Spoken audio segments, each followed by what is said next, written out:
मी प्रथमतः श्रद्धेय नरणकर गुरुजींच्या पवित्र स्मृतीस अभिवादन करतो।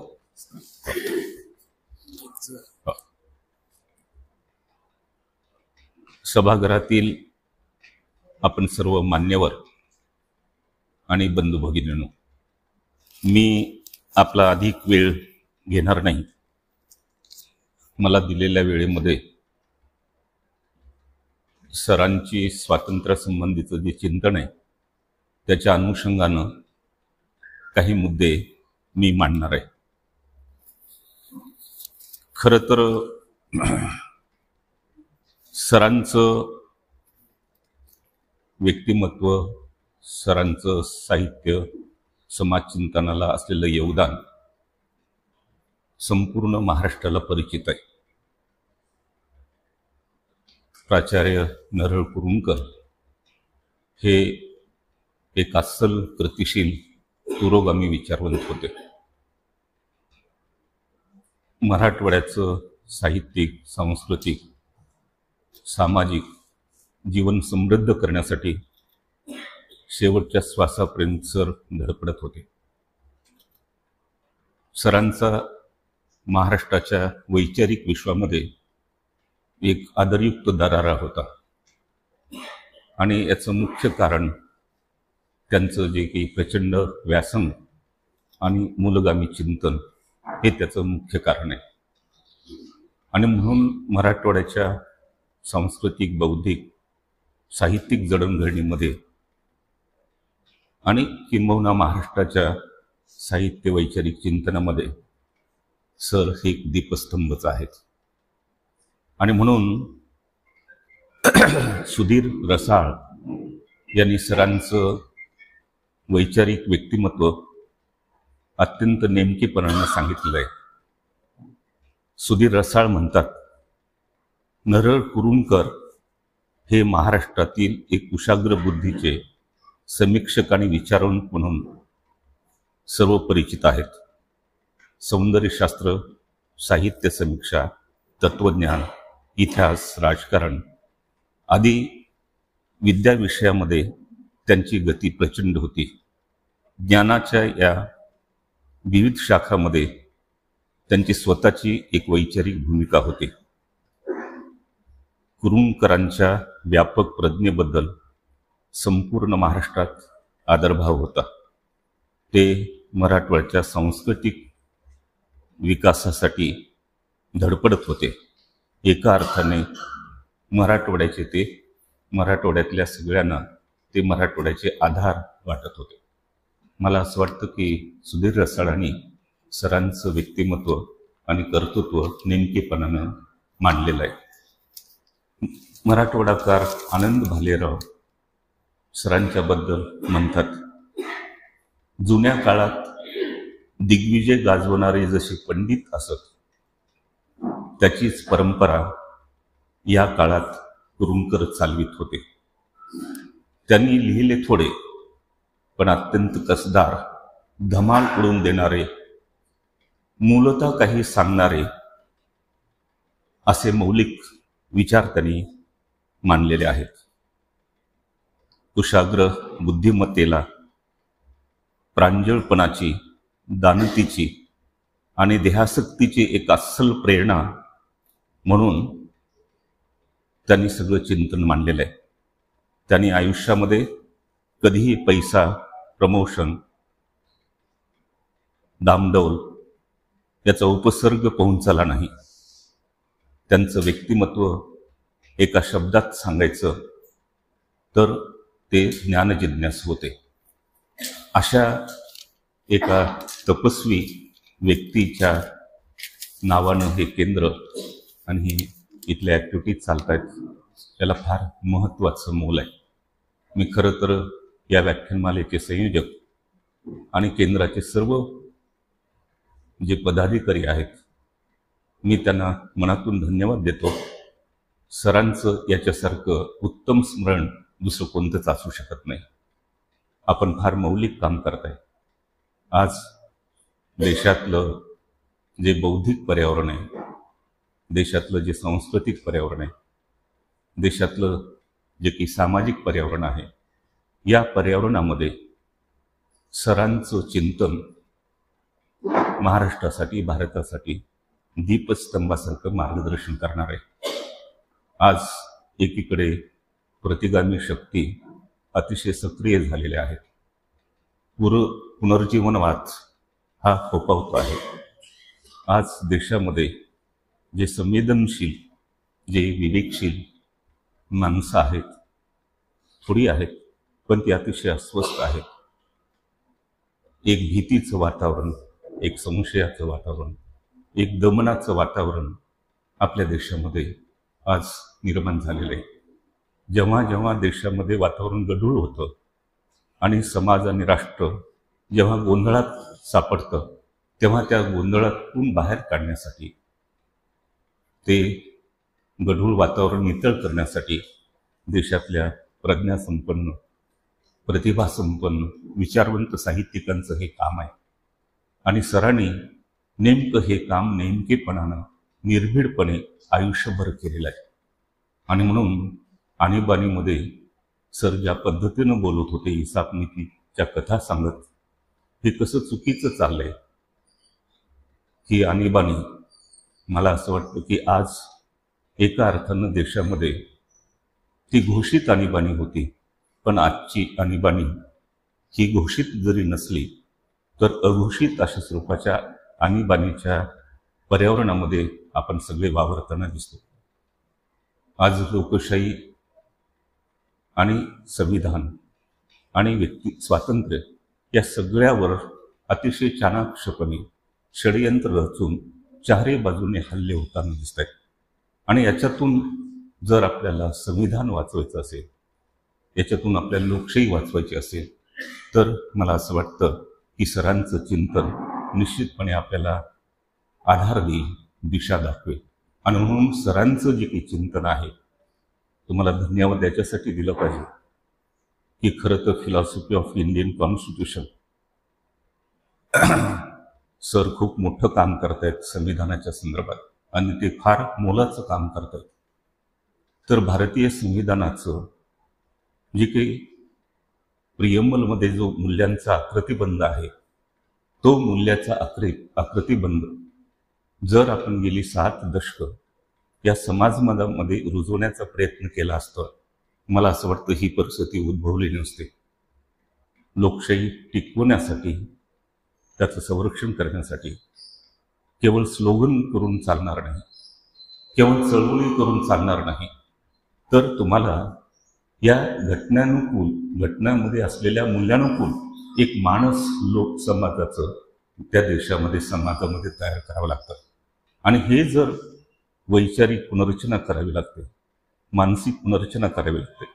डॉक्टर बारलिंगे सरांनी एका ठिकाणी असं म्हटलं की जर तुम्हाला तुमच्या समाजाची पुनर्रचना करायची असेल, सामाजिक परिवर्तन घडवून आणायचं असेल, एक सामाजिक क्रांती जर तुम्हाला करायची असेल, तर तुम्हाला क्रांतीचा जो अर्थ आहे तो नीट समजून घेतला पाहिजे. क्रांतीचा एक अर्थ असा सांगितला जातो, सडन चेंज मीन्स रेव्होल्युशन. हा खरा अर्थ नाही. दुसरा एक अर्थ सांगितला जातो की रक्तरंजित पद्धतीनं केलेला बदल म्हणजे रेव्होल्युशन. तोही अर्थ फसवा आहे, खरा अर्थ नाही. क्रांतीचा खरा अर्थ असा आहे, व्यक्तीचं जीवन, समाजाचं जीवन ज्या मूल्यावर आधारलेलं आहे, व्यक्ती आणि समाज जीवनाचं जे तात्विक अधिष्ठान आहे, त्या अधिष्ठानामध्ये परिवर्तन झालं, त्या मूल्यांमध्ये परिवर्तन झालं, तर खरी क्रांती होऊ शकते. आणि याच्यामुळं व्यक्तीचे कल बदलणे, व्यक्तीचे दृष्टिकोन बदलणे हे काम राहूनच गेलं आपलं 7 दशकात. आणि म्हणून याला फार मोल आहे. हे लहानच असेल व्याख्यान मला, परंतु हे एका महत्त्वाचं अशा स्वरूपाचं काम आहे. ज्या देशामध्ये विषमतेचं मूल्य होतं, त्याला नाकारून आंबेडकरांच्या आणि बाकीच्या सगळ्यांच्या प्रयत्नामुळं समतेचं मूल्य आलं. विषमतेचं रूपांतर समतेमध्ये झालं. ही जी काही रेव्होल्युशन, हे जे काही बदल झाला, it is a real revolution.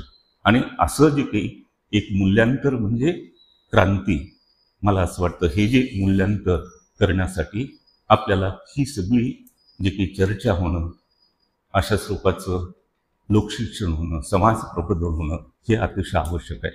आज दुर्दैवानं मला आठवतं सरांचं त्यांचं माझ्यावर प्रेम होतं, माझीही त्यांच्यावर श्रद्धा होती. सरांनी जेव्हा 1975ला आणि जेव्हा लागली गेली तेव्हा मी पहिलाच एकच वर्ष झालं होतं मला प्राध्यापक म्हणून बसवेश्वर कॉलेजला, आणि मी तेव्हा कन्सेप्ट ऑफ करप्शनवर 10 लेख लिहिले होते.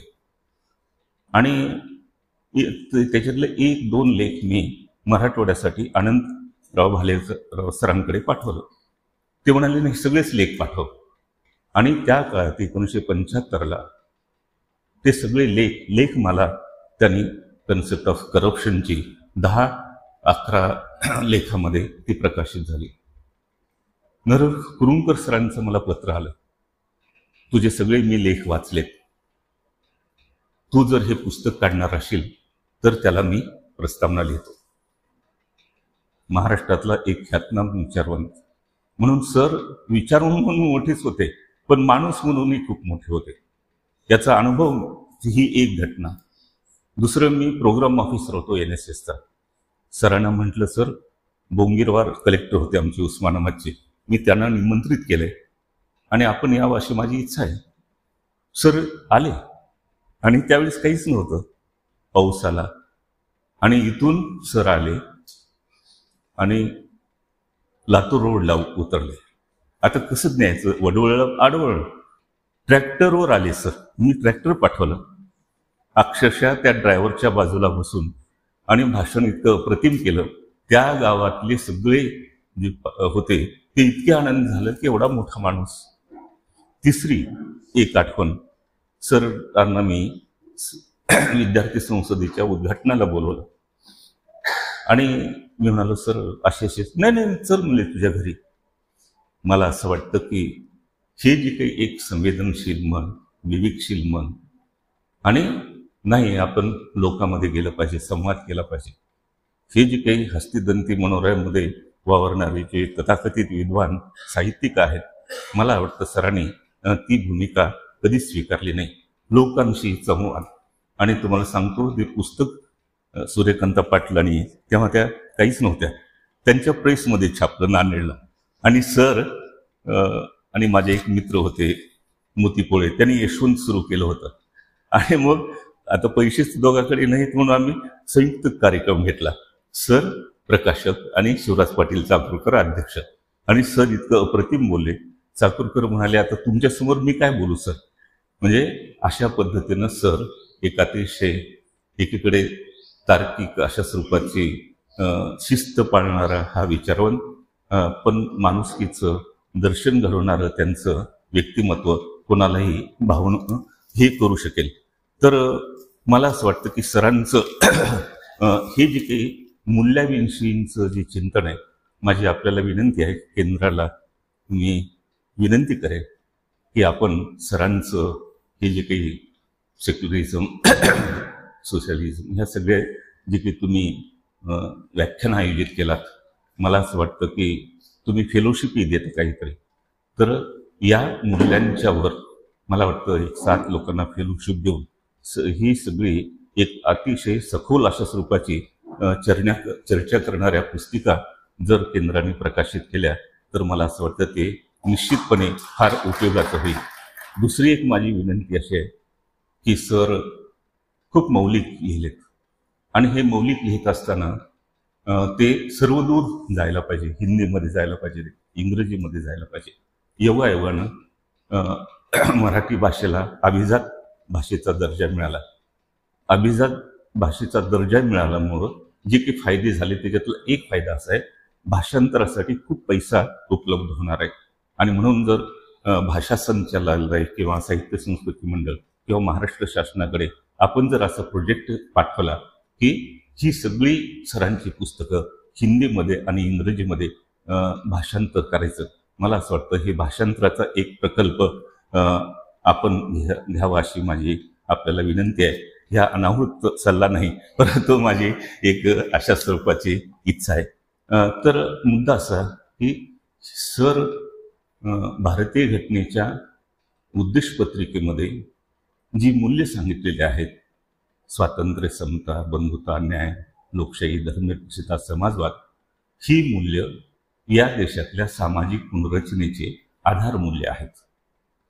आणि ही आधार मूल्य असल्यामुळं आपण या मूल्यांच्या संदर्भात गांभीर्यानं विचार केला पाहिजे.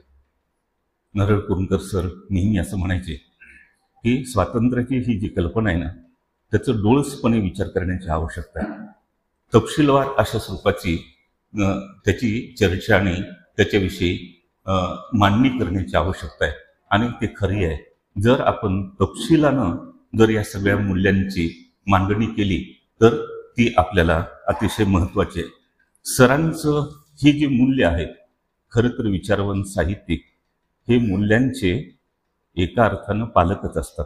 They are the guardian of the values.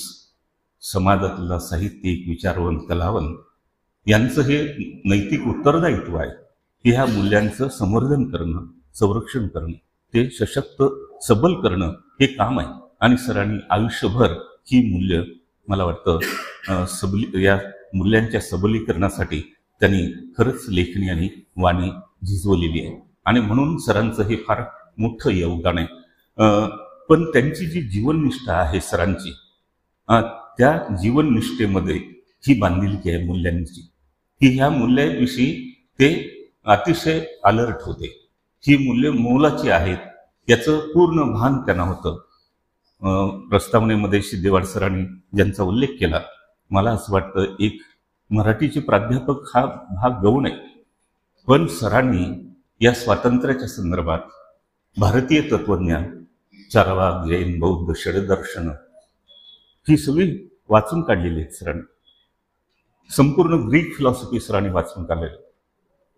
Sartre, Albert कामू, इसाई बर्लिन, एरिक फ्रॉम हे जे काही या कन्सेप्टच्या संदर्भात जी मांडणी केलेली आहे ती सगळी त्यांनी वाचून काढलेली आहे.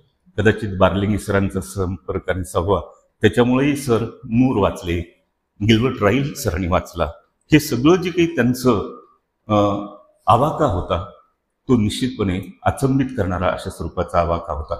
आणि मग सर एका ठिकाणी असं म्हणतात, माणसाने माणसाला माणसासारखे वागवावे हे सूत्र त्यांच्या जीवननिष्ठेचं सार आहे.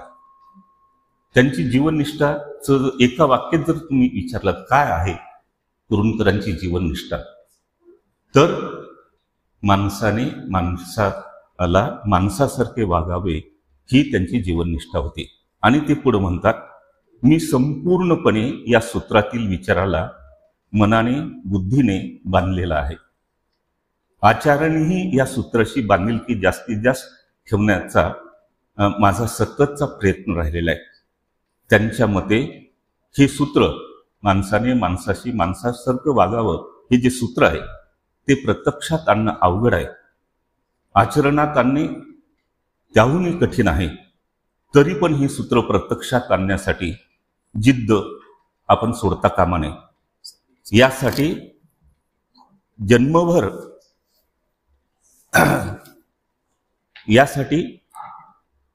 जन्मभर प्रयत्न केले पाहिजेत. वेळ प्रसंगी किंमत देण्याचं प्रसंग आला तर किंमतही दिली पाहिजे. सरांची ही जी काही जीवननिष्ठा होती, या जीवननिष्ठेमुळंच स्वातंत्र्य, समता, बंधुता, न्याय, लोकशाही, धर्मनिरपेक्षता, समाजवाद या मूल्यांचा ते जोरकसपणे अशा स्वरूपाचं ते समर्थन करत होते. आणि त्यांना हे लक्षात होतं की माणसाला माणसासारखं वागवायचं असेल तर या मूल्यांशिवाय दुसरा काही मार्ग नाही. आणि म्हणून त्यांची जीवननिष्ठा हे या सगळ्या मूल्यांच्या मांडणीमागची प्रबळ अशा स्वरूपाची प्रेरणा होती. दुसरं की सरांना या स्वातंत्र्याचं महत्त्व समजलेलं होतं. ते पुन्हा एकदा सांगण्याची आपल्याला गरज नाही. आपणही खूप चांगले अभ्यासक आहात सरांच्या, की स्वातंत्र्य हे व्यक्ती, समाज आणि राष्ट्र याच्यासाठी फारच आवश्यक आहे अशी सरांची भूमिका होती. या स्वातंत्र्याशिवाय व्यक्ती, समाज आणि राष्ट्राचा विकास होणार नाही, त्यांची प्रगती होणार नाही. यावर सरांची आढळ श्रद्धा होती आणि म्हणून ते स्वातंत्र्याचा सतत पुरस्कार करत होते. आणि म्हणून एका लेखकाने असं म्हटलं की स्वातंत्र्य मूल्याचा इतिहास, म्हणजे ज्याचा उल्लेख केला सिद्धिवाड सरांनी, स्वातंत्र्य मूल्याचा इतिहास हा मानवी इतिहासा इतका जुना इतिहास आहे.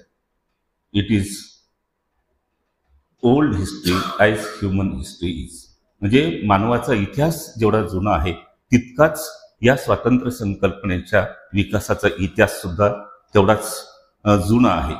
आणि म्हणून सर असं सांगतायत की व्यक्ती, समाज आणि राष्ट्रासाठी ही सगळी मूल्ये आणि विशेषतः स्वातंत्र्य मूल्य हे अत्यंत आवश्यक आहे.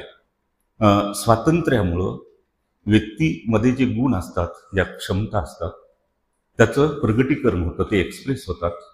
कार्ल मार्क्सने सुद्धा एका ठिकाणी असं म्हटलं की the essence of man is to express himself. व्यक्त होणं यातच माणसाचं माणूसपण आहे. जर माणूस व्यक्त नाही झाला तो पशु पक्षी होणारच नाही, तो फक्त माणूसच होतो. आणि माणसाचं माणूसपण हे व्यक्त होण्यामध्ये असतं. आणि हे व्यक्त होण्यासाठी एक जी मोकळीक लागते, जे एक स्वातंत्र्य लागतं, हे जे मोकळं वातावरण लागतं ते वातावरण असणं अतिशय आवश्यक आहे. आज आपल्याला असं लक्षात येतं, लोक असं सांगतात की प्रत्येक खोलीच्या भिंतीला कानं आज आहेत की काय, अशा दमन प्रभावित वातावरणामध्ये ही प्रज्ञा आणि प्रतिभा फुलू शकत नाही. प्रतिभा आणि प्रज्ञा फुलण्यासाठी तुम्हाला असं एक मोकळं वातावरण लागतं. तिथं तुम्हाला पूर्ण स्वातंत्र्य, तुम्हाला ते मोकळं वातावरण या स्वातंत्र्यामुळं निर्माण होऊ शकतं. तर ही जी सर्जनशीलता आहे, क्रिएटिव्हिटी, कलावंताची, विचारवंताची, साहित्यिकाची, किंबहुना सर्वच क्षेत्रातल्या व्यक्तींची, ही सर्जनशीलता ही पुनर्रचनेची, विकासाची आणि प्रगतीचे आधार असते. त्याचं कारण असं की या क्रिएटिव्हिटीमधून अनेक नवीन मूल्य, तत्व, सिद्धांत ते उत्पन्न होतात. विज्ञान तंत्रज्ञान वाढतं. साहित्य मध्ये वेगवेगळे अशा स्वरूपाचे आयाम पुढे येऊ शकतात.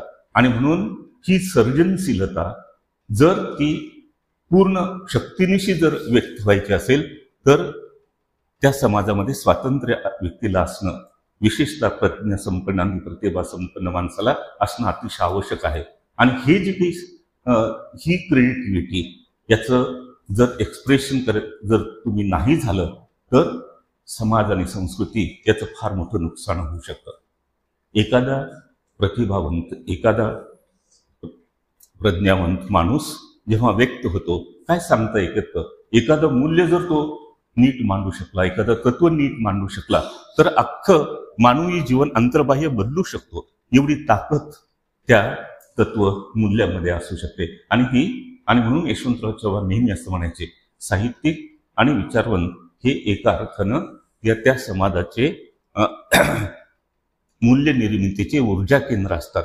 हे इज ट्रू, हे खरं आहे. आणि म्हणून सरांना हेच सांगायचं होतं की ही जी मूल्य आहेत, ही जी तत्व आहेत, हे जे सिद्धांत आहेत, या ज्या संकल्पना आहेत, आणि याच्यातून कला, साहित्य, विज्ञान, तंत्रज्ञान, सामाजिक शास्त्र याच्यातलं चिंतन हे सगळ्या अंगानं जर विकसित व्हायचं असेल, फुलायचं असेल तर ते अतिशय आवश्यक आहे. आणि म्हणून सर नेहमी असं सांगायचे, जर समाजामध्ये एक भीतीचं वातावरण असेल, संशयाचं वातावरण असेल तर व्यक्ती असं व्यक्त होऊ शकत नाही, नवनवीन प्रयोग करू शकत नाही.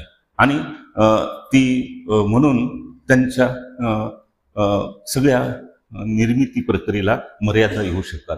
जर तुम्ही स्वातंत्र्य दिलात तर त्या व्यक्तीला सुद्धा एक हुरूप येतो आणि व्यक्ती मानवी जीवनातला जो बंदिस्तपणा आहे तोही बंदिस्तपणा हा असा मोकळा होतो आणि एक खुलेपणा त्या जीवनामध्ये येऊ शकतो. ग्रीक तत्ववेत्यांनी असं सांगितलं, असं म्हणतात की स्वातंत्र्य हे चांगलं जीवन जगण्याची पूर्वअट आहे. This is one of the basic condition. की जर स्वातंत्र्य नसेल तर व्यक्तीला चांगलं जीवन, गुड लाईफ जगता येत नाही. जर तुम्हाला चांगला समाज, एक नैतिक समाज, एक प्रगत समाज जर तुम्हाला करायचा असेल तर त्या समाजामध्ये स्वातंत्र्य असलं पाहिजे. आणि हे स्वातंत्र्य असल्याशिवाय चांगला समाज तुम्ही निर्माण करू शकत नाही, मॉरल सोसायटी तुम्ही तयार करू शकत नाही. आणि म्हणून हे जे की स्वातंत्र्य, असं जे मोलाचं स्वातंत्र्य आहे, त्या मोलाच्या स्वातंत्र्याचा संकोच करणाऱ्या ज्या प्रवृत्ती आहेत आणि ज्या व्यवस्था आहेत, मला असं वाटतं स्पष्ट भूमिका घेऊन त्याला प्रतिवाद करण्याची आज गरज आहे. गुरुजींनी हे केलं. हे स्वातंत्र्य महत्वाचं आहे, पण या स्वातंत्र्याचा संकोच करणाऱ्या ज्या ज्या प्रवृत्ती आणि ज्या ज्या व्यवस्था आहेत, ज्या ज्या रचना आहेत, त्याचा सरांनी मला असं वाटतं की अतिशय कणखरपणे त्याला त्यांनी प्रतिवाद केलेला दिसतो. सरांनी स्वातंत्र्याचं महत्त्व सांगत असताना त्यांचं एक मुद्दा फार महत्त्वाचा आहे. सरांचं म्हणणं असं होतं की स्वातंत्र्यामुळं समाजाची वैचारिक आणि सांस्कृतिक उंची वाढत असते. फार महत्त्वाचं आहे की जर तुमच्या समाजाची वैचारिक उंची वाढत नसेल आणि सांस्कृतिक उंची वाढत नसेल आणि नुसते रस्ते बांधत असतात, नुसते कारखाने काढत असतात, नुसते डॅम जर तुम्ही काढत असताल, ते आवश्यक आहे, पण त्याहीपेक्षा महत्त्वाचं असं की त्या समाजाची वैचारिक पातळी किती वाढते. आज काय पाहतो, सांस्कृतिक पातळी किती वाढते. आणि स्वातंत्र्य जर तुम्ही दिलात तर ही जी वैचारिक आणि सांस्कृतिक उंची आहे व्यक्तीची आणि समाजाची, राष्ट्राची सुद्धा, ती वाढवू शकते. आणि म्हणून सर नेहमी सांगत, त्यांच्या मांडणीमध्ये मला जे जाणवलं की स्वातंत्र्यामुळं ही वैचारिक आणि सांस्कृतिक उंची वाढत असते. दुसरं सरांचा अजून एक मुद्दा होता, स्वातंत्र्य का आवश्यक आहे. त्यांचं असं म्हणणं होतं, त्यांचा युक्तिवाद असा होता, खरा विचार कोणता आणि खोटा विचार कोणता याची पारख व्यक्तीला स्वातंत्र्यामुळे करता येते. तुम्ही जर स्वतंत्र असताल तरच त्याची पारख करता येईल, त्याचं मूल्यमापन करता येईल, त्याची चिकित्सा करता येईल. या सगळ्या प्रक्रिया थांबल्यातच, चिकित्सा थांबली, मूल्यांकन थांबलं, असा अंधार मला नाही वाटत देशाला फार पुढे घेऊन जाऊ शकेल. अजून जाऊ काही 10-12 वर्ष, पण नंतर जे जाऊ मध्ययुगातच जाऊ. म्हणजे विनोदाचा भाग नाही, पण खरं सांगतो, जर अशा स्वरूपाचं जर तुम्ही चिकित्सा नाही केली, तपासणी नाही केली, तर मग समाजामध्ये कालबाह्य, ज्याला लिव्हिंग आणि डेड जे काही थॉट व्हॅल्यूज म्हणतात, याचं पारख तुम्हाला करता येणार नाही. जे काही डेड आहे ते फेकूनच द्यायला पाहिजे, जे काही लिव्हिंग आहे ते घ्यायलाच पाहिजे, त्याच्याबद्दल वाद नाही, पण याची चर्चाच थांबली.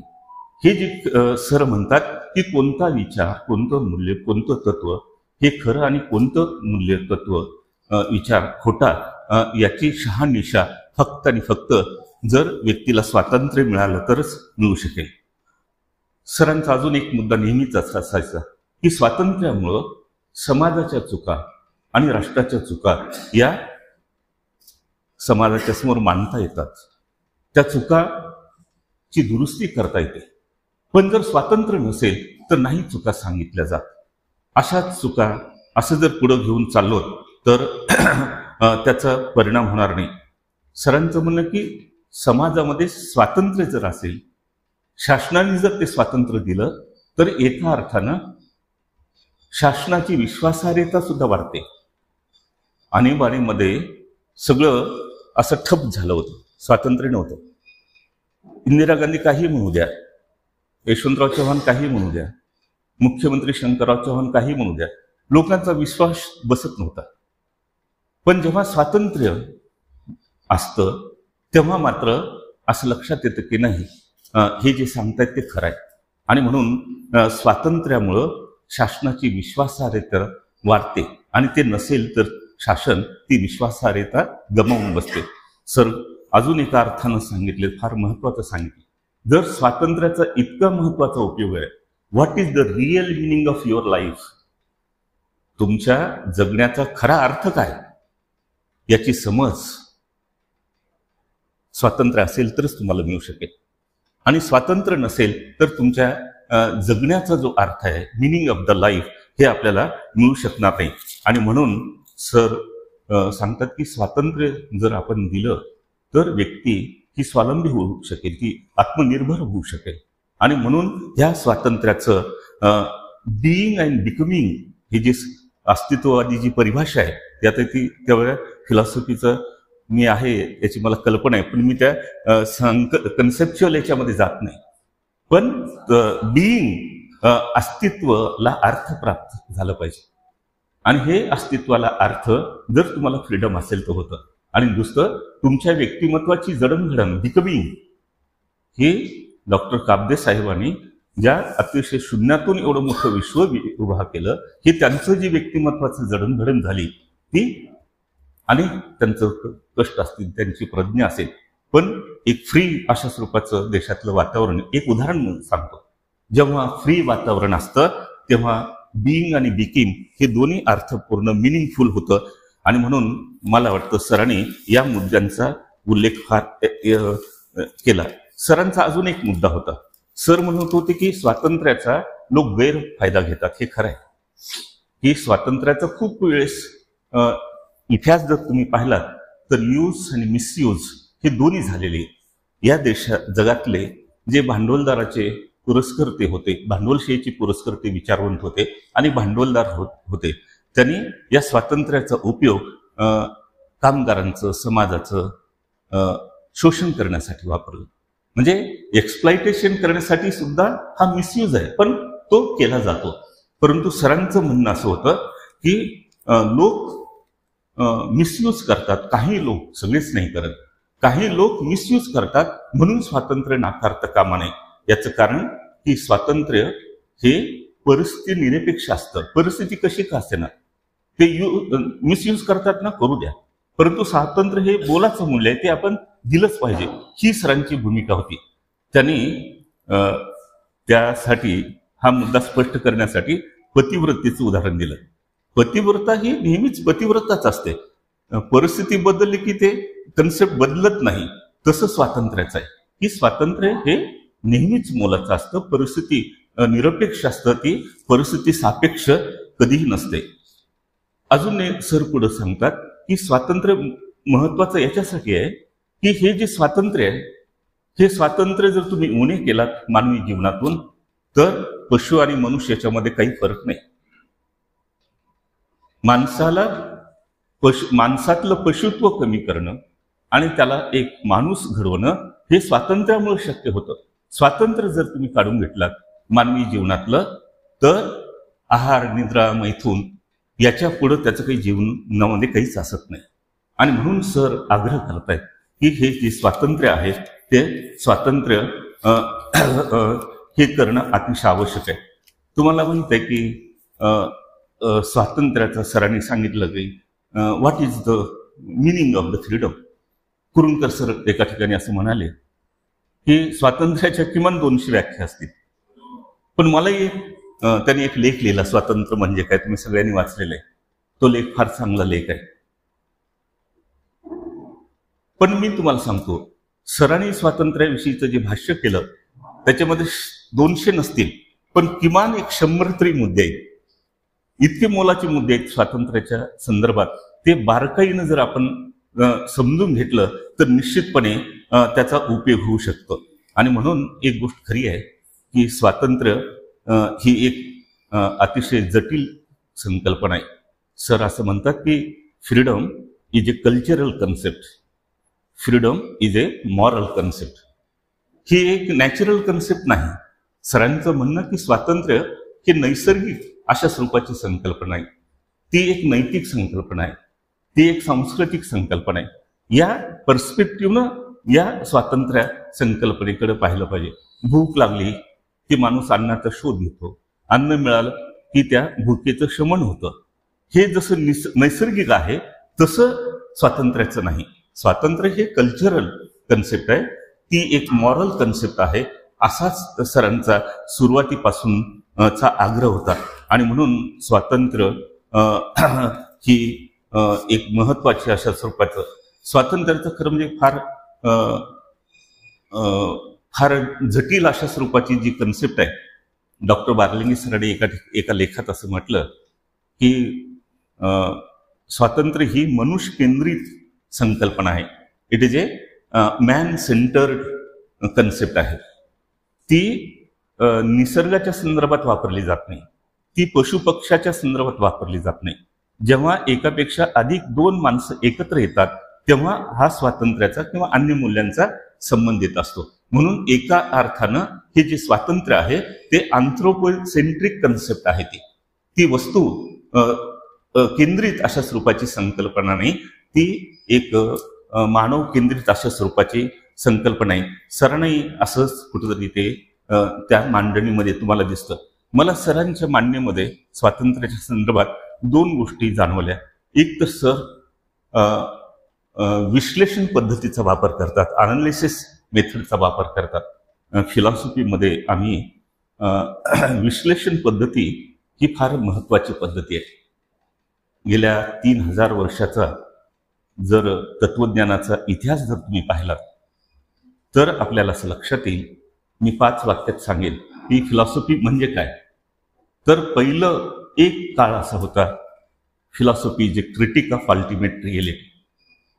प्लेटो, सॉक्रेटिस, अरिस्टॉटल सगळेच फिलॉसॉफर 400-500 वर्ष व्हॉट इज अल्टिमेट रियालिटी याच्यावर भाष्य करत होते. प्रश्न दुसरा कालखंड आला, it is a critic of knowledge, की नॉलेज म्हणजे काय, नॉलेजचे सोर्सेस काय, ट्रू नॉलेज काय, ह्या सगळ्या प्रश्न, इपिस्टेमॉलॉजिकल प्रश्न.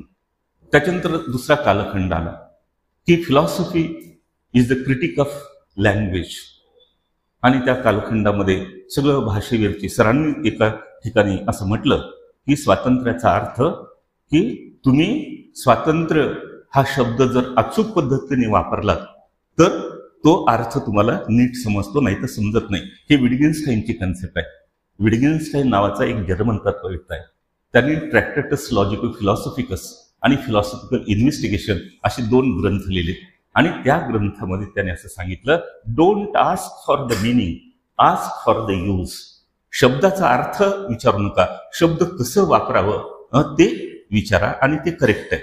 तुम्ही जर शब्द नीट वापरलात तर सर मिश्किलपणे म्हणतात की मी आयुष्यामध्ये खूप वेळेस, म्हणजे तो संदर्भ सरांनीच लिहिलाय, की मी आयुष्यामध्ये खूप वेळेस शब्दाचा अर्थ लक्षात न घेता सुद्धा वापरतच आलोय.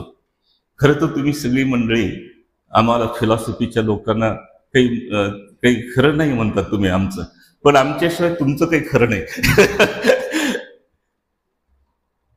तुम्हाला माहित आहे की आजच्या जगातले ह्युमन जे सगळे क्रायसिस आहेत, आणि ठामपणे मी तुम्हाला सांगतो, it is a lack of the philosophical perspective.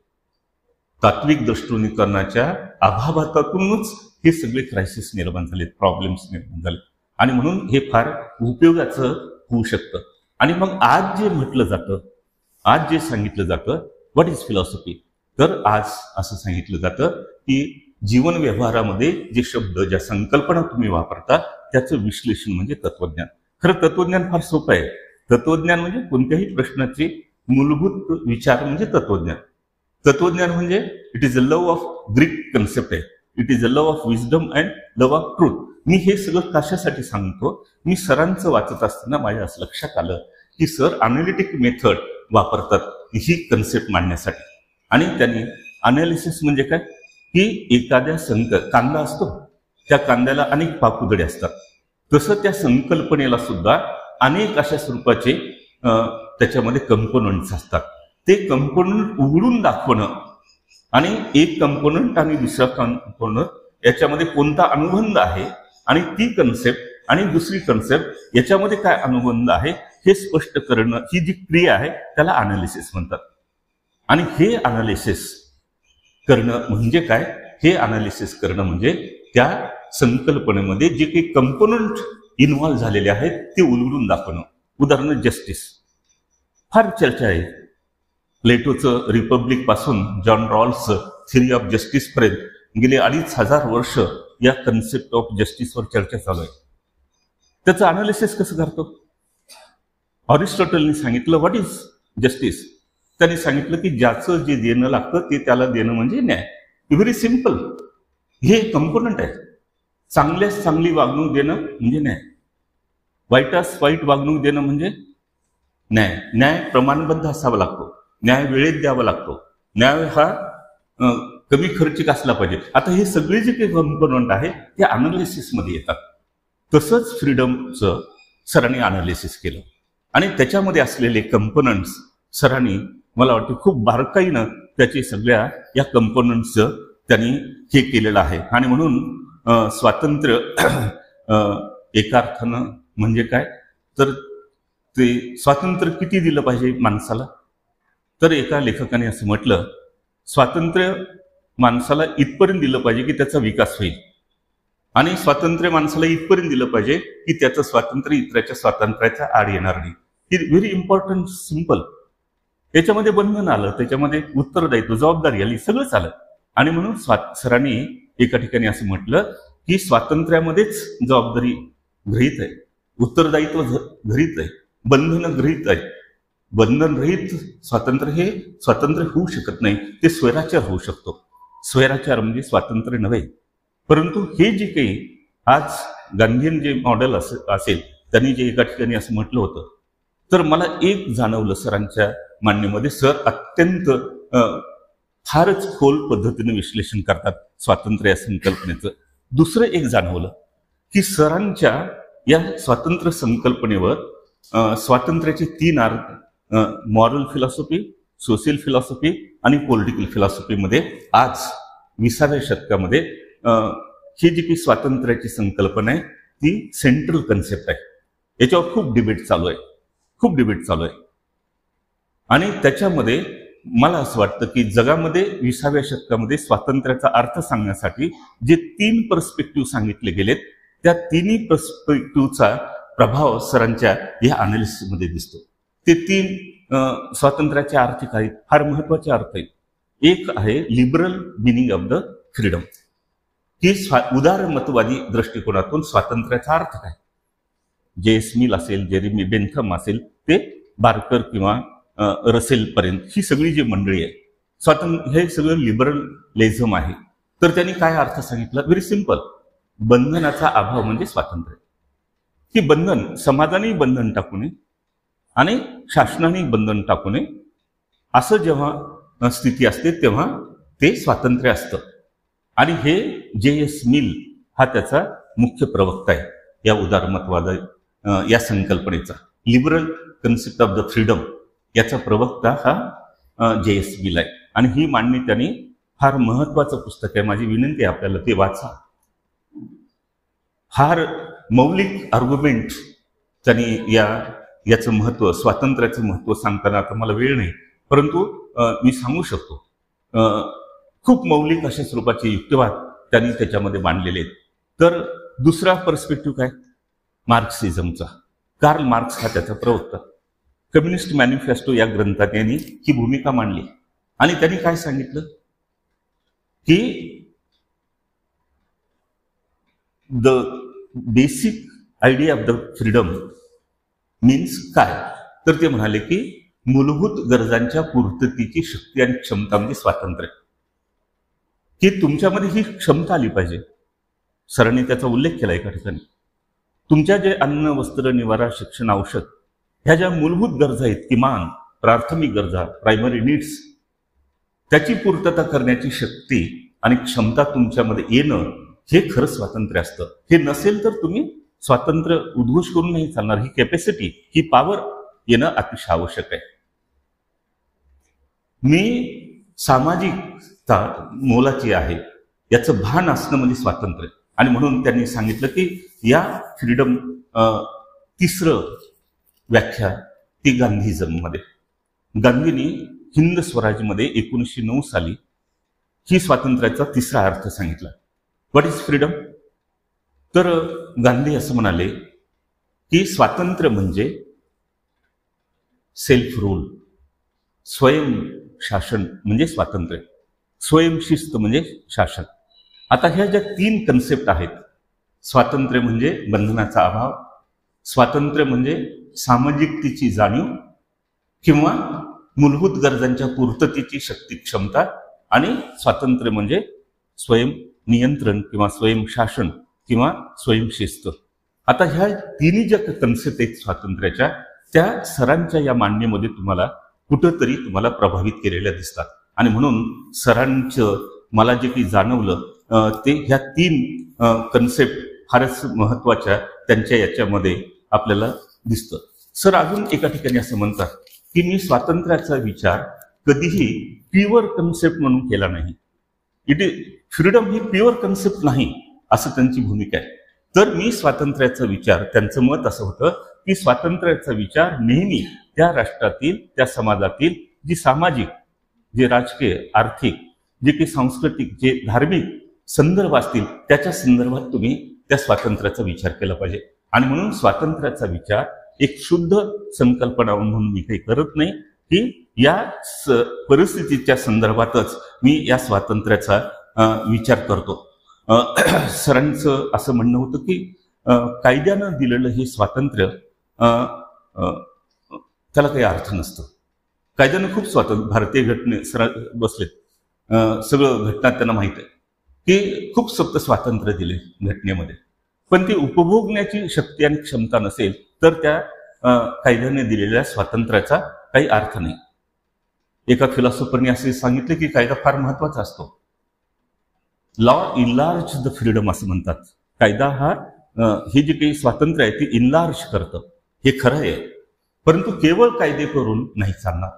की जर तुम्ही त्याचं उपभोगण्याची क्षमता जर तुम्ही निर्माण करू शकला नाहीत, अशी समाज व्यवस्था जर निर्माण करू शकला नाही तर ते स्वातंत्र्य फसवं असतं, हे काही खरं स्वातंत्र्य नसतं. सरांचा तो मुद्दा होता की स्वातंत्र्य हे प्रत्यक्ष उपभोगता आलं पाहिजे. आता मला राष्ट्रपती व्हायची इच्छा आहे, मला स्वातंत्र्य दिले, काय शक्य आहे का? आता साहेब त्यांच्या मॉरल पॉवरमुळे खासदार झाले, आज काय शक्य आहे? ती एक मॉरल पॉवर होती, आज काय शक्य आहे?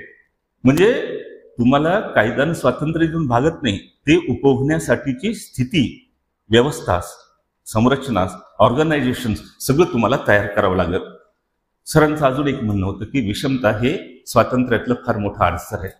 समाजामध्ये जर विषमता असेल, सामाजिक, आर्थिक, बाबासाहेब यशवंतराव चव्हाण एकदा असं म्हणाले, डॉक्टर बाबासाहेब आंबेडकरांचं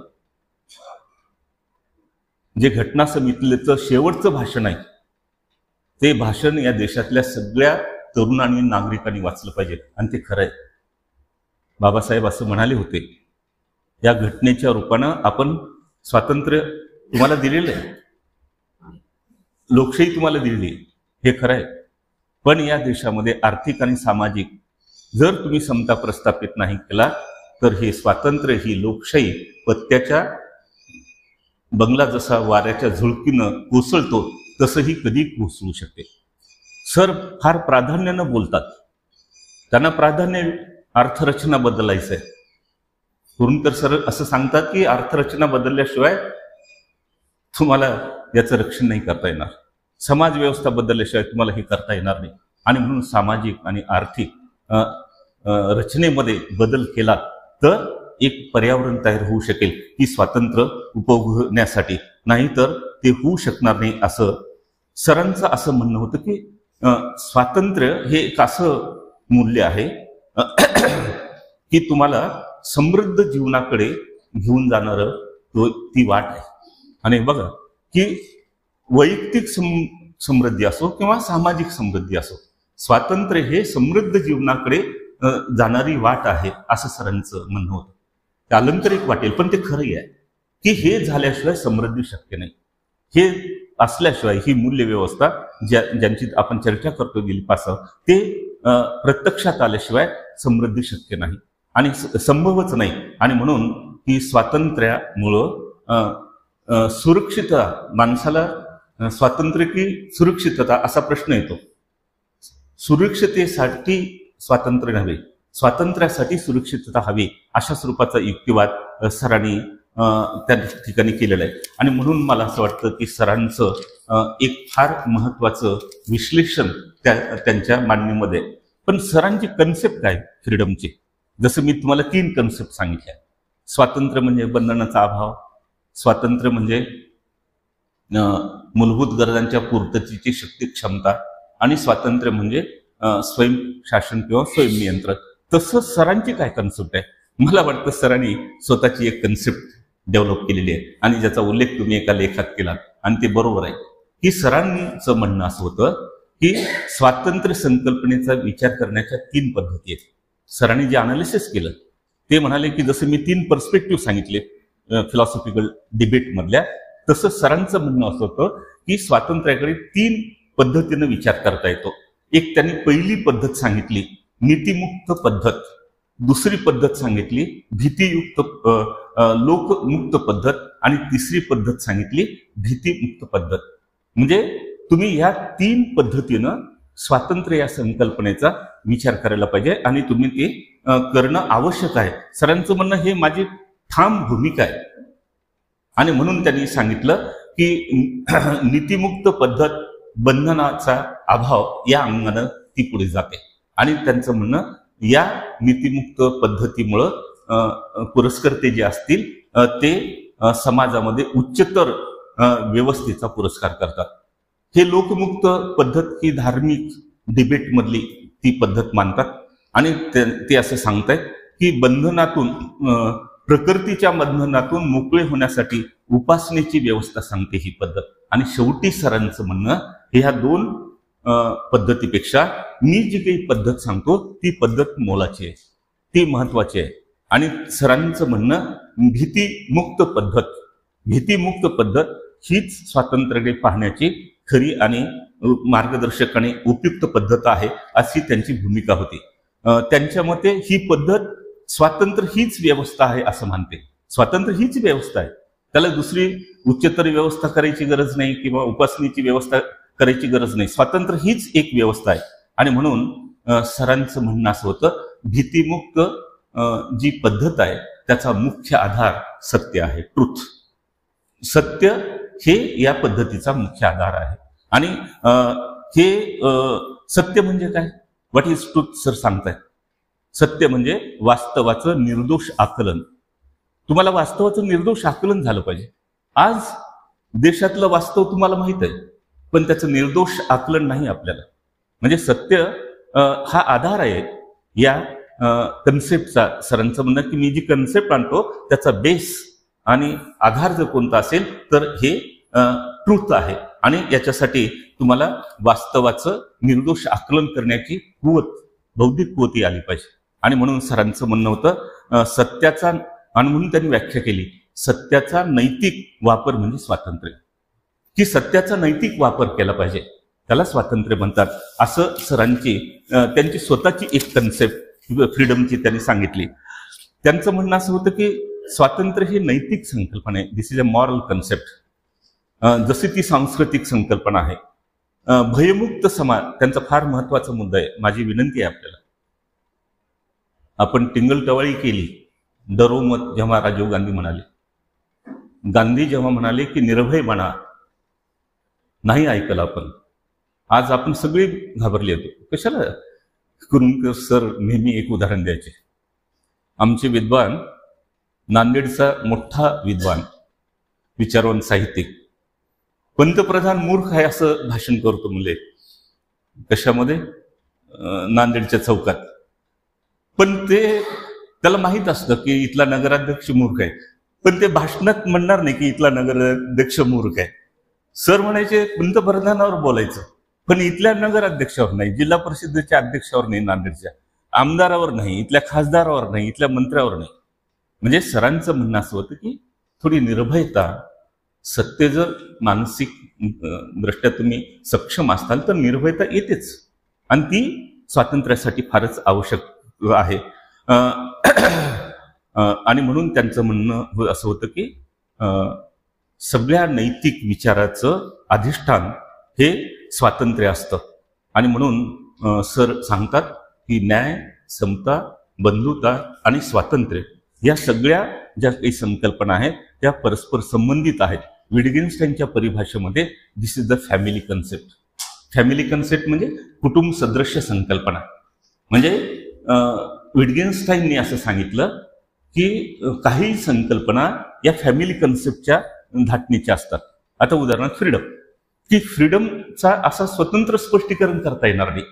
तुम्हाला फ्रीडमचा विचार करत असताना इक्वेलिटीचा विचार करावा लागतो, तुम्हाला जस्टिसचा विचार करावा लागतो, तुम्हाला लॉचा विचार करावा लागतो, तुम्हाला रूल ऑफ लॉचा विचार करावा लागतो, अशा अनेक राईटचा विचार करावा लागतो. ह्या ज्या काही सगळ्या संकल्पना आहेत या सगळ्या संकल्पनाच्या संदर्भात या संकल्पनेचा विचार करावा लागतो. त्याला फॅमिली कन्सेप्ट असं म्हणतात. आणि सरांचं म्हणणं असं की ही कुटुंब सदृश्य संकल्पना आहे स्वातंत्र्य ही कुटुंब सदृश संकल्पना आहे आणि त्यांनी सत्याला मला असं वाटतं या त्यांच्या संकल्पनेमध्ये केंद्रीय स्थान दिलं.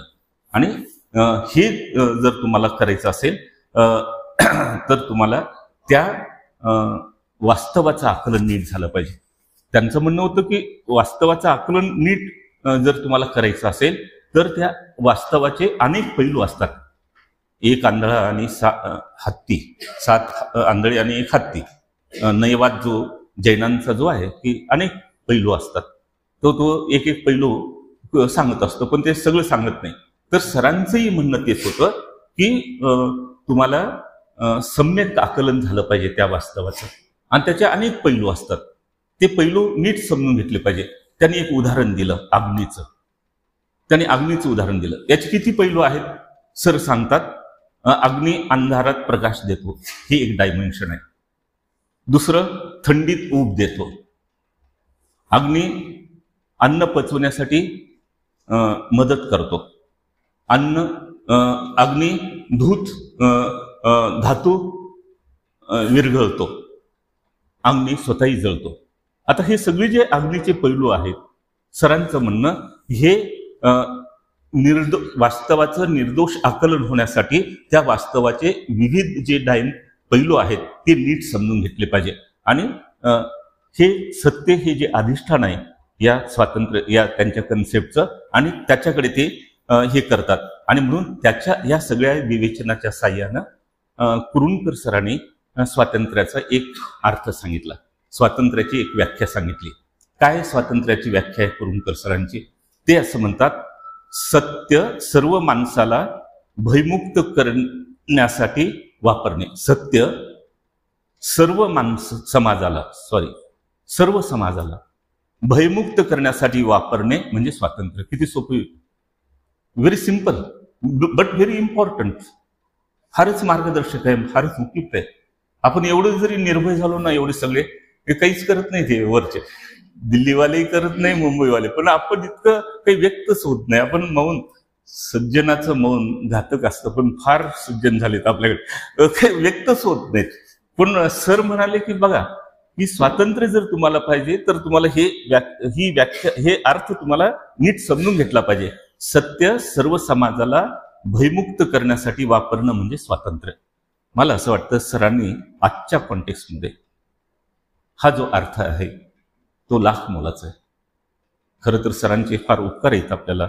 सरांनी साहित्याचा माणूस असून सुद्धा ह्या जीवनमूल्यांचं जे मूलभूत भाष्य त्यांनी आपल्यासमोर करून ठेवलेलं आहे ते निश्चितपणे फार उपयोगाचं आहे, मार्गदर्शक आहे असं मला वाटतं. सर पुढे सांगतात, माणूस हे स्वतःच एक वास्तव आहे.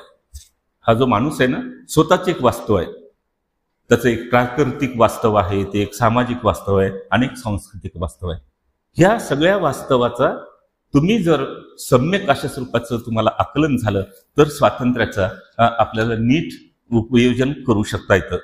सरांचा अजून एक फार महत्वाचा मुद्दा आहे स्वातंत्र्याच्या संदर्भात. सर असं सांगतात, माणसाला पंगू करून माणसाला स्वतंत्र करता येत नाही.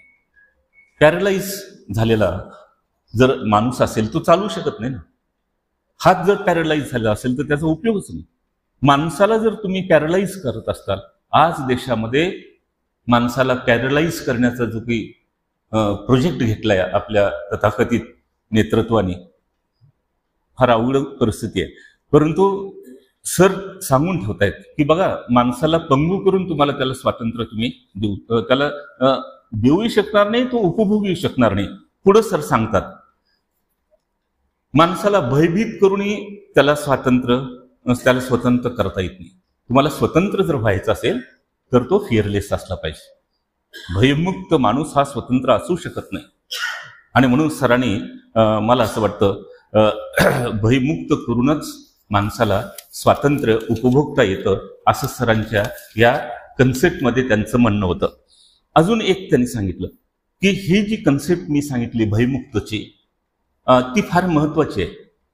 त्याचं कारण सर सांगतात, कुरुंदकर सर सांगतात की तुमच्या जीवनातले जे द्वंद्व आहेत त्याचं विसर्जन या कन्सेप्टमुळे होऊ शकते. ते द्वंद्व कोणते आहेत? तर व्यक्ती विरुद्ध समाज हा जो द्वंद्व आहे, व्यक्ती महत्वाची का समाज महत्वाचा? उदाहरणार्थ मिलने सांगितलं इंडिव्हिज्युअल महत्वाचं, मार्क्सने सांगितलं सोसायटी महत्वाची, गांधी म्हणाले नाही, इंडिव्हिज्युअल आणि सोसायटी एक संतुलन केलं त्यांनी, ते दोन्ही महत्वाचे. तर सरांचं म्हणणं की हे जे द्वंद्व आहे, म्हणजे लिबरलिझम आणि मार्क्सिझमचं जे द्वंद्व आहे, त्याचं जर तुम्हाला विसर्जन करायचं असेल तर हे समाज हे द्वंद्व तुम्हाला हे करता येतं, सोडवता येतं. दुसरं एक द्वंद्व आहे की समाजाचं हित का माणसाचं हित, हे द्वंद्व या मार्गाने तुम्ही सोडू शकाल. सरांचं म्हणणं असं की संघटना, ऑर्गनायझेशन अँड फ्रीडम याच्यातलं जे द्वंद्व आहे ते सुद्धा तुम्ही संपवू शकता. आणि म्हणून तसंच सुरक्षितता आणि स्वातंत्र्य याच्यातलं जे द्वंद्व आहे, तर हे सगळं जे काही द्वंद्व आहेत आपल्या विचार चर्चा विश्वातील, ते द्वंद्व डिझॉल्व्ह करण्यासाठी आपल्याला ही कन्सेप्ट सरांचं म्हणणं होतं की ती उपयोगाची आहे. आणि म्हणून मानवी स्वातंत्र्याचा जर तुम्हाला विचार करायचा असेल तर ही सुरक्षितता ही स्वातंत्र्यासाठी आवश्यक असतं, असं सरांचं म्हणणं होतं. सरांचा अजून एक मुद्दा होता, चिरस्थायी स्वरूपाचं आणि परिपूर्ण जर तुम्हाला दूरगामी मानवी जीवनाचं कल्याण साधायचं असेल, समाजाचं, राष्ट्राचं, आणि स्थायी स्वरूपाचं कल्याण साधायचं असेल तर स्वातंत्र्य असल्याशिवाय ते होऊ शकत नाही.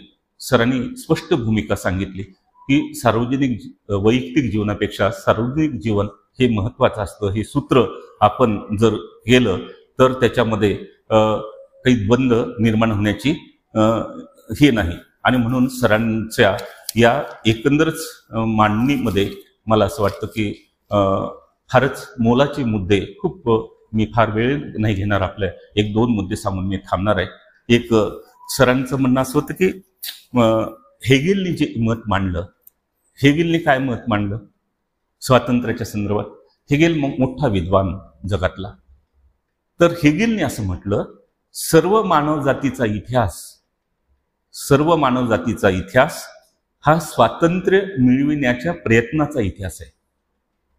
की हिस्ट्री जी आहे ते हिस्ट्री कशाची आहे की स्वातंत्र्य मिळवण्याचं जी धडपड आहे, प्रयत्न आहेत, ते ज्यांनी याचा उल्लेख केला सरांनी, जी आंदोलन झाल्या, ज्या चळवळी झाल्या,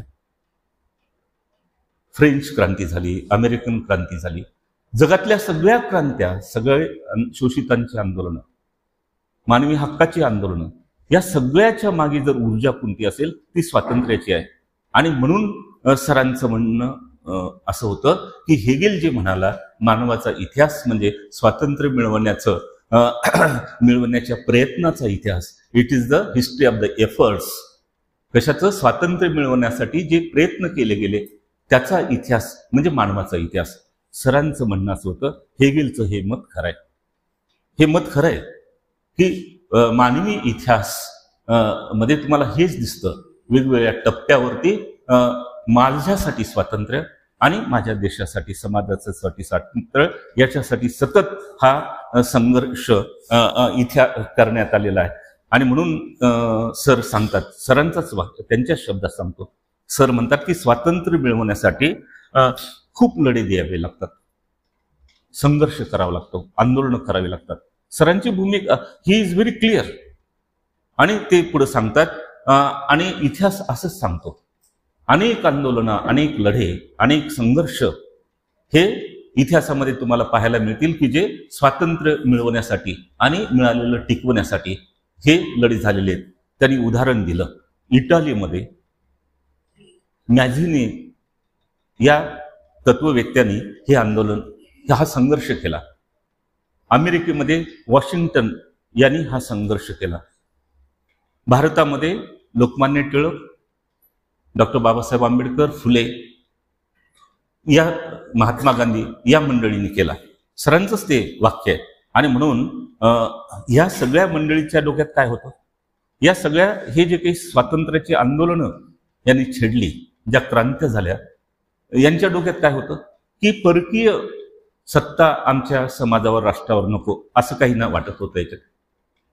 याच्यातल्या काही लोकांना असं वाटत होतं सामाजिक, राजकीय, आर्थिक विशेषतः सामाजिक आणि आर्थिक दास्यातून आम्हाला मुक्तता पाहिजे. याच्यासाठी स्वातंत्र्य काही लोकांना पाहिजे होते. फुले आणि आंबेडकर हा जो आग्रह करतायत की राजकीय स्वातंत्र्यापेक्षा आम्हाला सामाजिक आणि आर्थिक स्वातंत्र्य मोलाचं आहे, आणि आमचं माणूसपणच हिरावून घेतलंय या पारतंत्र्यामुळं आम्हाला ते स्वातंत्र्य, आणि म्हणून परंतु सरांचा एक मुद्दा होता, या सगळ्या महापुरुषांच्या स्वातंत्र्य आंदोलनाच्या मागचा एकच हेतू होता, मानवी कल्याण. मानवी कल्याणासाठी हे सगळी स्वातंत्र्य आणि त्याच्यासाठी ही सगळी आंदोलनं अशा स्वरूपाचं त्यांची त्यांनी एक अतिशय महत्वाचा मुद्दा मांडला. सर परत एक मुद्दा फार महत्वाचा सांगतात. सर सांगतायत की उत्तरदायित्वाशिवाय, जबाबदारीशिवाय स्वातंत्र्य अस्तित्वात येऊ शकत नाही. हे तुम्ही कमिटमेंट टू द सोसायटी, हे जे काही कलावादी वगैरे साहित्यिक वगैरे मंडळी जी चर्चा करतात ना, मी ते पुढे आता नाही बोलणार, बोलायचं होतं मला. परंतु एक गोष्ट अशी आहे की स्वातंत्र्यामध्ये हे गृहीत आहे की कर्तव्य, स्वातंत्र्यामध्ये हे गृहीत आहे जबाबदारी, स्वातंत्र्यामध्ये ही गृहीत आहे कमिटमेंट. कमिटमेंट म्हणजे काय? बांधिलकी म्हणजे काय? त्याची व्याख्या अशी केली जाते, कमिटमेंट म्हणजे I owe to the others, मी इतराचं काहीतरी देणं लागतो, ही जी फिलिंग आहे त्याला कमिटमेंट म्हणतात. आणि सरांचं म्हणणं असं की सामाजिक या जबाबदारीच्या जाणीवेशिवाय स्वातंत्र्य असंभव आहे, असं त्यांची भूमिका आहे, आणि मला ती भूमिका बरोबर वाटते. सरांनी साहित्यिकांच्या फार फिरक्या घेतल्यात. आता त्या फिरक्या खूप चांगल्या युक्तिवादातून घेतलेले आहेत. त्यांचं म्हणणं की हे जे कलावादी साहित्यिक आहे फार सडकून टीका केली सरांनी. मी त्याचा साक्षीदार आहे सर, एक दोन भाषणामध्ये मी ऐकलं. तर सरांचं म्हणणं असं होतं की कलावंत आणि विचारवंताच्या स्वातंत्र्याची फार चर्चा करतायत. सरांचं म्हणणं असं होतं की स्वातंत्र्य हे खरं आहे की स्वातंत्र्यामुळं समाजाची वैचारिक प्रगती होते, सांस्कृतिक प्रगती होते, हे खरं आहे. पण हे स्वातंत्र्य मूठभरांचं स्वातंत्र्य नाही. हे सर्वांना जर स्वातंत्र्य जर उपलब्ध करून देणारी व्यवस्था तुमच्याकडे असेल तरच ही समाजाची वैचारिक आणि सांस्कृतिक ही प्रगती होऊ शकते. स्वातंत्र्याशिवाय वैचारिक आणि सांस्कृतिक प्रगती होत नाही, सर ठासून सांगतायत. परंतु हे करत असताना सरांचं म्हणणं असं होतं की कलावंतांना, साहित्यिकांना स्वातंत्र्य पाहिजे असं नेहमीच सांगतायत. परंतु हे स्वातंत्र्य कशासाठी पाहिजे? व्यक्त होण्यापुरतं ठीक आहे, त्याच्याबद्दल वाद नाही. की तुम्ही जर असं म्हणत असता, साहित्यिक या देशातले आणि विचारवंत असं जर म्हणत असतील की आमचं सामाजिक काही उत्तरदायित्व नाही, आम्हाला आमच्यासाठी स्वातंत्र्य पाहिजे, सर म्हणतात अशा स्वरूपाची मागणी करणं हे हास्यास्पद आहे. सरांचा शब्द आहे, हे हास्यास्पद आहे. तुम्ही स्वतःच्या स्वातंत्र्यासाठी आग्रह करताय आणि इतराच्या स्वातंत्र्याचं काही झालं तरी आम्हाला काही देणं घेणं नाही. आणीबाणीमध्ये सरांनी सांगितलं की या देशातले साहित्यिक आणि विचारवंत कमीच पडले. आणीबाणीच्या विरोधात नाही कुणी आवाज उठवला, आणि म्हणून खरं अर्थानं प्रतिकार शून्यच स्थितीमध्ये होते साहित्यिक विचारवंत. मला वाटतं आजची स्थिती त्याच्यापेक्षा काही वेगळी नाही. आजची स्थिती तशीच आहे. आज सुद्धा साहित्यिक विचारवंत हे प्रतिकार शून्य झालेले आहेत. बरं, आता आम्हाला असं वाटलं की आपले मुख्यमंत्री झालेत, बरं झालं, आता झालं ते झालं, आता काय करणार, काहीतरी महिलासाठी चांगलं करतील, काहीतरी कामगारासाठी चांगलं करतील, काहीतरी योजना आणतील. पहिलं आपल्या मुख्यमंत्र्यांनी काय करावं? पहिलं बिल आणलं अर्बन नक्षलवर. आता काय करावं म्हणजे शहरी नक्षलवादावर पहिलं बिल. आणि काल साळसूदपणे आपले मुख्यमंत्री असं म्हणाले की महाराष्ट्रातल्या आणि देशातल्या विचारवंतांनी, साहित्यिकांनी पार्टी लाईननं व्यक्त होऊ नये, पार्टी लाईननं बोलू नये, आणि त्यांच्या पार्टी लाईननं चालणारे सगळे चालतात त्यांना. म्हणजे मला असं वाटतं हा जो दांभिकपणा वाढलाय सार्वजनिक जीवनातला, फार संकोच करणारी ही सगळी स्थिती आहे. आणि म्हणून मी एक उदाहरण दिलं. कसं? हे कोणीही असू शकतं, कोणताही मुख्यमंत्री, कोणताही पंतप्रधान असू, पण तुम्ही डिसऑनेस्ट असाल, तुम्ही दांभिक असाल, तर देश, समाज, संस्कृती घडू शकणार नाही. मला असं वाटतं की ही जी डिसऑनेस्टी वाढली सार्वजनिक जीवनातली, हे फारच धोकादायक आहे. आणि हा मला वाटतं सरांनी सर थोडं रागातच बोलत होते तेव्हा ते म्हणले सगळं सर्व जनतेचे स्वातंत्र्य क्रमाने गुंडाळले जात होते, त्यांच्या भोवती गुलामगिरीचे सर्व पाश आवळले जात होते. त्यावेळी लेखक प्रभावी ठरले नाहीत, लेखक प्रतिकार शून्य ठरले. आणि म्हणून सरांचा एक मुद्दा फार महत्वाचा आहे. ही सगळी मूल्य, स्वातंत्र्य, समता, बंधुता, पक्ष सोडून द्या. सत्ता आज आहे उद्या नाही, माणसं आज आहेत उद्या नाही, पण ही जी काही एक मानवता टिकवण्यासाठी जी मूल्य हजारो वर्षाच्या वैचारिक मंथनातून ही मूल्य अस्तित्वात आलेली असतात. ही मूल्य एक दोन दिवसात नाही आली. आपला अधिक वेळ घेऊ लागलो याची मला कल्पना आहे. मूल्य म्हणजे काय? मूल्य म्हणजे अशी तत्व की जी स्वीकार्य असतात, अखिल मानवजात स्वीकारते की हे खरंय. आता उदाहरणार्थ आईचं प्रेम. आता कोणीतरी म्हणेल का आईचं प्रेम काय स्वीकारायचं असं म्हणणं, हे पहिलं निकष आहे मूल्याचा. दुसरं की मूल्य म्हणजे अशी तत्व की ज्याचं स्थळ काळ निरपेक्ष पद्धतीनं समर्थन करता येतं. तुम्ही समर्थन गुलामगिरीचं करू शकत नाही, तुम्ही समर्थन स्वातंत्र्याचं करू शकता. म्हणजे मूल्य ही एका अर्थानं मानवी जीवनाचा कणा असतात, backbone of the human society, human culture, human life. आणि ही मूल्य जर तुम्ही उद्ध्वस्त करत असताल तर इतिहास तुम्हाला नाही माफ करणार. सत्ता मिळेल तुम्हाला, त्या सत्तेच्या उन्माद तुम्ही करू शकाल, हिंसाचार करू शकाल, पण मानवी जीवनाची जी वीण विस्कळीत होणार आहे मूल्यहीनतेमुळे, त्याला जबाबदार कोण आहे? मला असं वाटतं गांभीर्यानं विचार करण्याची आजची स्थिती आहे. आणि म्हणून मूल्यहीनता येणं, मी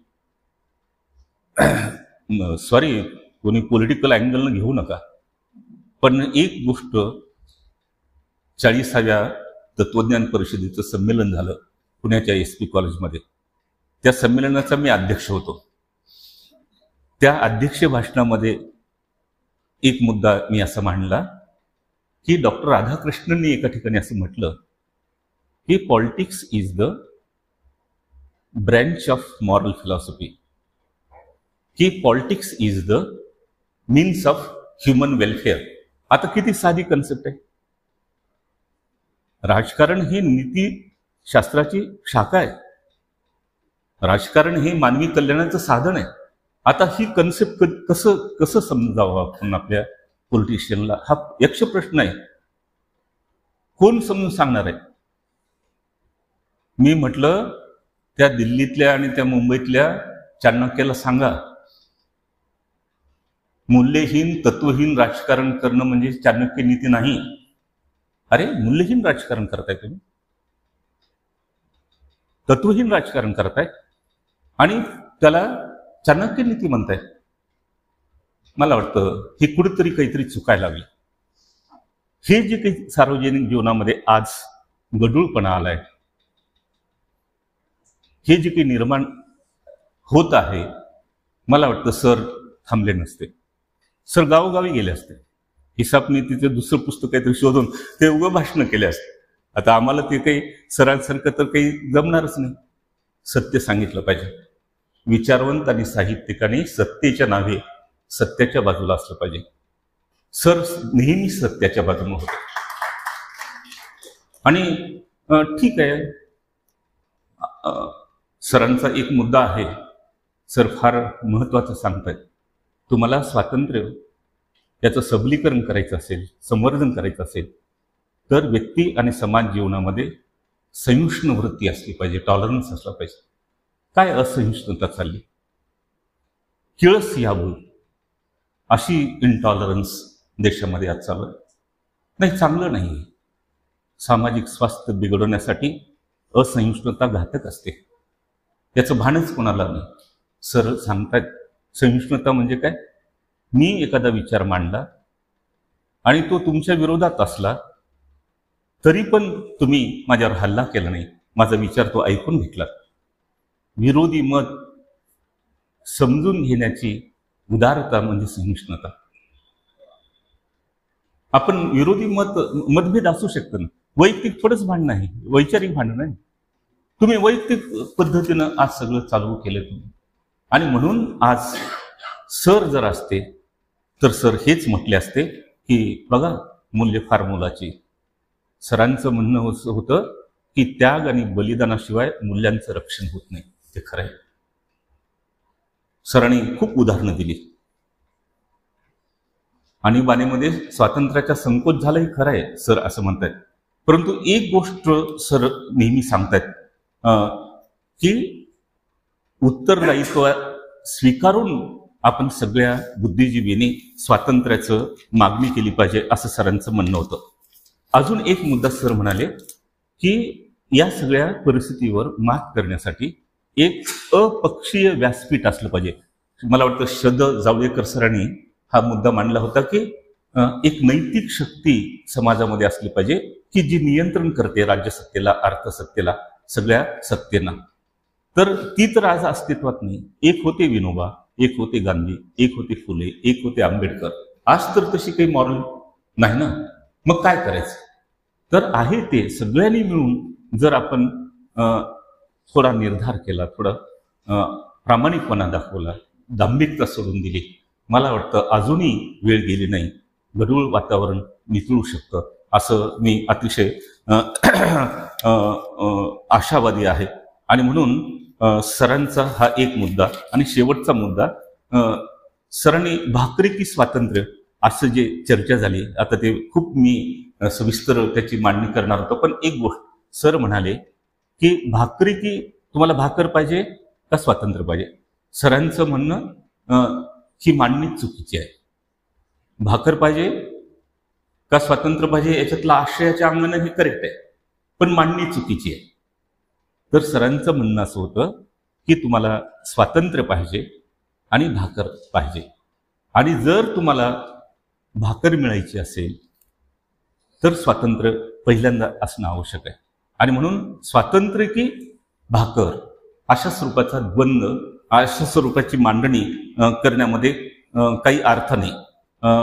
जे भाकरच पाहिजे असा जो पक्ष ज्यांनी मांडला, सर म्हणतात की हे खरं आहे, माणसाच्या अन्न, वस्त्र, निवारा, औषध, शिक्षण या मूलभूत गरजांची पूर्तता न करता पोकळ स्वातंत्र्य काय कामाचे? हे खरं आहे, सर मान्यही करतात, हे पोकळ स्वातंत्र्य आहे. पण पुढं सर सांगतायत हा मुद्दा काही प्रमाणात खरा आहे, पण मांडणी मात्र चुकीची आहे. प्रश्न भाकरी की स्वातंत्र्य हा नाही. खरा प्रश्न आहे, खरा स्वातंत्र्य माणूस जर साकारायचा असेल तर त्याच्या प्राथमिक गरजाची हमी मिळाली पाहिजे. म्हणजे प्राथमिक गरजांची हमी मिळाली तरच खरा स्वतंत्र माणूस आपण घडवू शकतो, असा सरांचा मुद्दा होता. आणि म्हणून सरांनी खूप अनेक पदरी संकल्पना आहे, सर स्वतःही म्हणतात आणि माझंही तेच निरीक्षण बनलं की सरांनी जे काही मुद्दे मांडले, मला असं वाटतं ते फार महत्त्वाचे अशा स्वरूपाचे मुद्दे आहेत. एक मुद्दा सरांनी जो सांगितला की स्वातंत्र्य साठी कोणते उपाय योजना केले पाहिजे, झालं 1 मिनिटामध्ये मी थांबतो. सरांचा मुद्दा असा होता की स्वातंत्र्य मिळवण्यासाठी आणि ते उपभोगण्यासाठी पहिली गोष्ट सर्वांना त्यांच्या प्राथमिक गरजा पूर्ण करण्याची शाश्वती मिळाली पाहिजे, हमी मिळाली पाहिजे. दुसरं सरांचं म्हणणं, स्वातंत्र्य जर तुम्हाला मिळवायचं असेल, टिकवायचं असेल, सबल करायचं असेल तर एक नव्या मनोवृत्तीचा माणूस तुम्हाला घडवावा लागेल. तिसरं त्यांचं म्हणणं, या देशातली अर्थरचना बदलल्याशिवाय खरं स्वातंत्र्य तुम्हाला मिळू शकणार नाही. त्याची खूप त्यांनी व्यवस्थित मांडणी केली. त्यांचं म्हणणं, स्वातंत्र्यासाठी व्यक्तिपूजा टाळली पाहिजे, चिकित्सा वृत्ती वाढवणं आवश्यक आहे. आणि मी जे आत्ता सांगितलं की समाजामध्ये सहिष्णुता वाढली पाहिजे. सरांचा मुद्दा असा होता, लोकशाहीचा जर ती सशक्त पद्धतीनं कार्यरत राहिली तर स्वातंत्र्याचं हे रक्षण होऊ शकतं. सरांचा अजून एक महत्त्वाचा मुद्दा आहे की स्वातंत्र्य जर तुम्हाला टिकवायचं असेल, मिळवायचं असेल, सबल करायचं असेल तर तुम्हाला लढा द्यावा लागेल, संघर्ष करावा लागेल. संघर्ष केल्याशिवाय, लढा दिल्याशिवाय स्वातंत्र्य मूर्त रूपामध्ये येऊ शकणार नाही.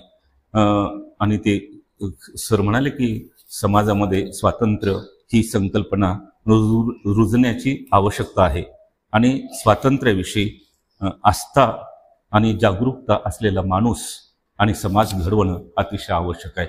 धन्यवाद.